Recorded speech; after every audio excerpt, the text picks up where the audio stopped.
Forged signatures, fake IDs, phony mortgage relief services. Our David Hammer investigation on real estate is exposing a new wave of property scams sweeping our area.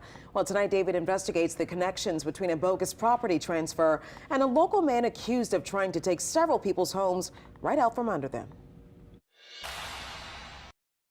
When Madeline Simon died in December 2018, her son Derek Breston had plans for the house they had owned together in the Bywater neighborhood for 30 years.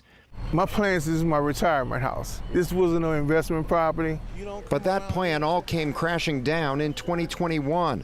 That's when he discovered a document filed in the land records stating he and his mother had signed the house over to a company called DH Catering in 2020 for a grand total of $10. My mother's signature was forged. My signature was forged, and I don't know none of the names on that document. It was easy to prove his mother hadn't signed it in October 2020. She'd been dead for 2 years. Not only that, her name is repeatedly misspelled, missing the second E in Madeline. And notary Robert Schmidt, who supposedly stamped the document as authentic, he says his signature is also a fake.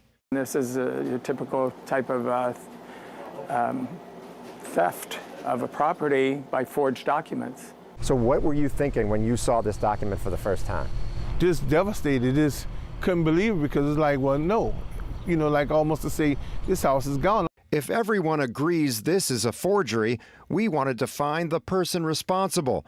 So we searched for DH Catering in state business records. It's registered to somebody named Delisa Hayes, listed at this address in the Broadmoor neighborhood.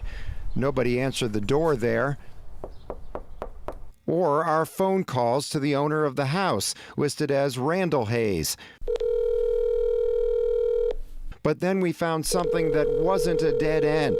Public records show that a few months after the forged quitclaim deed, DH Catering transferred the property to Jonathan Burden. As we reported last month, Burden often brags on social media about, quote, taking down properties, houses owned by people in financial distress. I'm about to take down. I'm watching the master at work. At least 7 area homeowners have filed lawsuits against Burden in recent years, accusing him of fraud and predatory tactics. Maybe even put them in jail, you know? Because, you know, they hurting people out there, man. When Burden got Derek Breston's house from DH Catering, public records show he immediately sold it the same day for $100,000.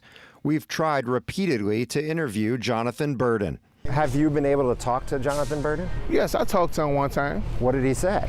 He told me, he says, I could get your house back, but it would have to go in my name, and then maybe you could collect the rent. I'm like, no way in the world. Breston said Burden claimed not to know how to reach DH Catering or Delisa Hayes. He said he couldn't contact her, and I asked him how did he meet her. He said she walked up to him and stuff like that, but no description, no ID, no nothing. Breston also said Burden claimed he had no idea DH Catering had gotten the house with a forged deed. But then Breston noticed something. The writing on the top of that quitclaim deed looks a lot like other deeds that courts have established were, in fact, written by Jonathan Burden. He had a number of quitclaim deeds, and all of them had the same kind of type of signatures on them. We turned to an expert who often testifies in court to analyze handwriting and identify forgeries. Handled over 220 cases. Forensic document examiner Adele Thon compared the DH Catering quitclaim deed with several of Burden's known writings, and she found this. The evidence points rather strongly to the questioned and the known documents having been written by the same writer. Thon determined it was probable that Burden wrote the top portion of the DH Catering quitclaim deed. Her analysis was aided by documents filed in another lawsuit against Burden by another one of Burden's alleged victims, whose first name also happens to be Derek.